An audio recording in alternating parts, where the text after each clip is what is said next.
আসসালামু আলাইকুম viewers, welcome back to Samira Sanjana. কেমন আছেন সবাই? আশা করি সকলে অনেক ভালো আছেন।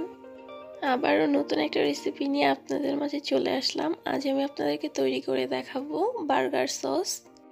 একদমই রেস্টুরেন্ট স্টাইলে অল্প কিছু উপকরণে পারফেক্টভাবে বার্গার সস তৈরি করে দেখাবো।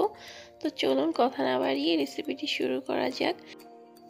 এখানে আমার সস তৈরি করতে যে উপকরণগুলো লাগবে ওগুলো আমি আগে থাকতেই রেডি করে রেখেছিলাম। তো এখন আমি সসটাকে তৈরি করে নিব। এখানে আমি ব্লেন্ডার জগ নিয়েছি। এখন আমি প্রথমেই দিয়ে দিচ্ছি ডিম। এখানে আমি একটা ডিম নিয়েছি, আর ডিমটা অবশ্যই নর্মাল তাপমাত্রার হতে হবে। যদি আপনার ডিমটা ফ্রিজে থেকে থাকে তাহলে 1 ঘন্টা কিংবা আধা ঘন্টা আগে বের করে রাখবেন।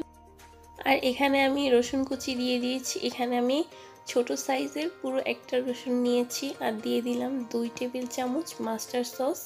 দিয়ে দিচ্ছি কালো গোলমরিচের ফাঁকি, আপনারা এখানে চাইলে সাদা গোলমরিচের ফাঁকিও ব্যবহার করতে পারেন। দিয়ে দিলাম 2 টেবিল চামচ পাউডার দুধ, দিয়ে দিলাম 2 টেবিল চামচ চিনি, আর দিয়ে দিলাম 1 টেবিল চামচ লেবুর রস। আর এখানে আমি রেগুলার রান্নার ভেজিটেবল অয়েল নিয়েছি।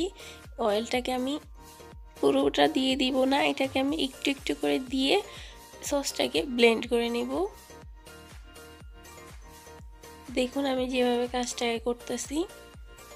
আর হ্যাঁ, আরেকটা কথা বলতে তো ভুলেই গেছি, আমি এখানে মাস্টার্ড সস ব্যবহার করেছি। আপনারা মাস্টার্ড সসের বদলে যদি আপনাদের হাতের কাছে সরিষা থাকে আপনারা সরিষাটাও ব্যবহার করতে পারেন। তো এখানে আমি আরেকবার তেল দিয়ে দিয়েছি, তেল দিয়ে ব্লেন্ড করে নিয়েছি। এখন আমি পুরোটা তেল দিয়ে ব্লেন্ড করে নিব। দেখুন আমি সবগুলো তেল দিয়ে দিয়েছি। আর এখানে আমি 2 টেবিল চামচ টমেটো সস নিয়েছি।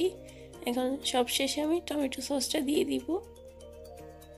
তো আমি এখানে 3 বারে তেল দিয়ে এটাকে ব্লেন্ড করে নিয়েছি ভালোভাবে। এখন শেষে আমি 2 টেবিল চামচ টমেটো সস দিয়ে দিলাম, আবারও ব্লেন্ড করে নিয়েছি। দেখুন সসটা একদম পারফেক্টভাবে রেডি। দেখুন খুব সুন্দর একটা কালার চলে এসেছে।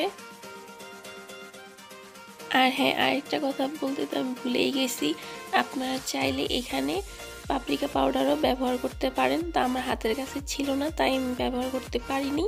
এটা দিলেও হবে, না দিলেও সমস্যা নেই। দিলে কি হয় যে কালারটা খুবই সুন্দর আসে। তো দেখুন খুবই অল্প কিছু উপকরণ দিয়ে তৈরি হয়ে গেল বার্গার সস।